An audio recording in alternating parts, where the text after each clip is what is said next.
आपने हर बार जो जीवन मिला उसे आपने उसे वरदान के रूप में लिया।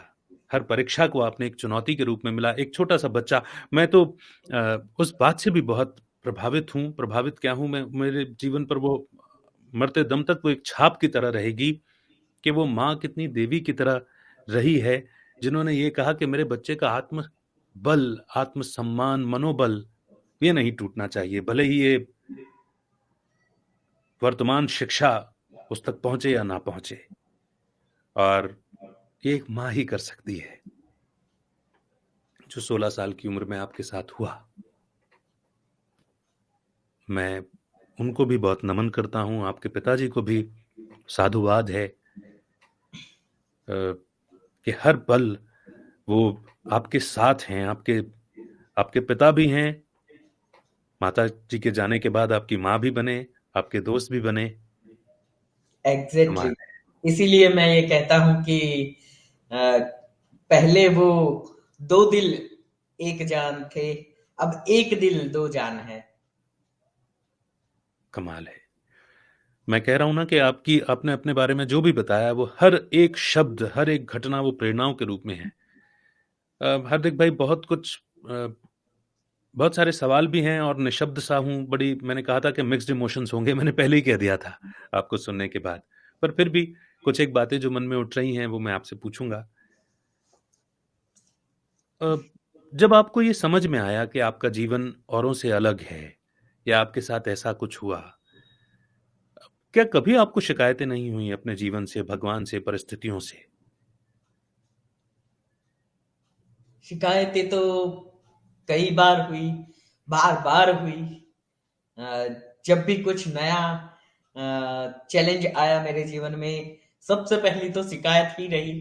लेकिन अ, पता नहीं शायद ये गॉड गिफ्ट है या क्या है, लेकिन हमेशा जब भी मेरे मन में सवाल उठे, कुछ ही पलों में लगभग मैं अगर एवरेज निकालने जाऊं तो 10 से 15 मिनट के अंदर उन सवालों के जवाब कहीं ना कहीं से मेरे जीवन में मुझे मिले हैं। और मैं ये कहता हूँ शायद वो जवाब के माध्यम कोई भी रहा हो, या सोशल मीडिया रहा हो या कोई किताब रही हो, लेकिन मैं कहता हूँ शायद वो माध्यम बनाकर जवाब मेरे भगवान ने ही मुझे दिया है।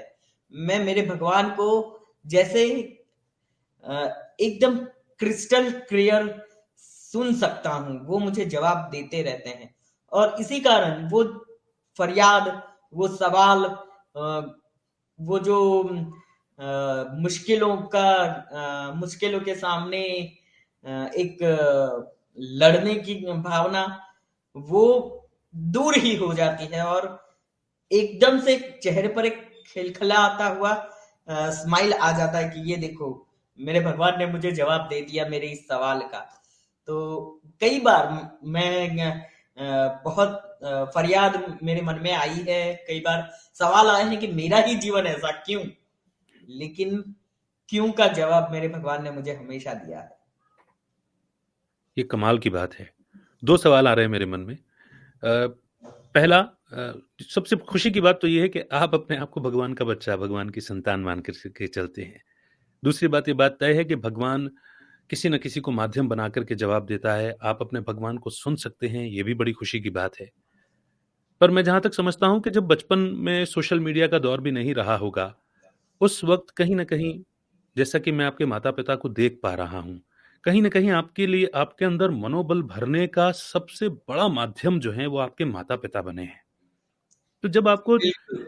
शुरुआत में शिकायतें रही होंगी, वो क्या शब्द होते थे माता-पिता की, वो क्या बातें होती थी जिन्होंने आपके मिजाज को, आपके संस्कार को इतना खूबसूरत बना दिया कि आप खिलखिला उठते हैं, क्यों के चक्कर में ना फँस कर के, बल्कि उसका जवाब पा कर के? मेरे माता पिता ने मुझे बचपन से ही एक शिक्षा दी है, एक ही बात कही है कि तुम नॉर्मल हो और तुम सब कुछ कर सकते हो। ऐसा कुछ भी नहीं है जो तुम नहीं कर सकते। इसलिए कभी भी सोचना मत कि ये मैं कर पाऊंगा कि नहीं कर पाऊंगा। तो हाँ, तुम्हें मदद की जरूरत पड़ेगी, क्योंकि हर किसी को पड़ती है, हमें भी पड़ती है, हर किसी को पड़ती है। मदद की जरूरत पड़ेगी तो उसके लिए हम हैं, हम चारों हैं तुम्हारे परिवार के, तुम्हारी दोनों बहनें और हम दोनों हैं तुम्हारे साथ, तुम्हारी मदद करने के लिए। लेकिन अपने मन में कभी भी ये सवाल मत लाना कि मैं ये कर पाऊंगा या नहीं, और क्यों मेरे जीवन में ये काम आया जबकि मैं ये नहीं कर सकता। ऐसे सवाल अपने मन में कभी मत लाना। ये उन्होंने मुझे हमेशा सिखाया है, इंडिपेंडेंट रहना, इंडिपेंडेंट बनना। और उसके लिए उन्होंने कई बार कठोरतम बनकर भी उन्होंने मुझे पुश किया है कि बी इंडिपेंडेंट।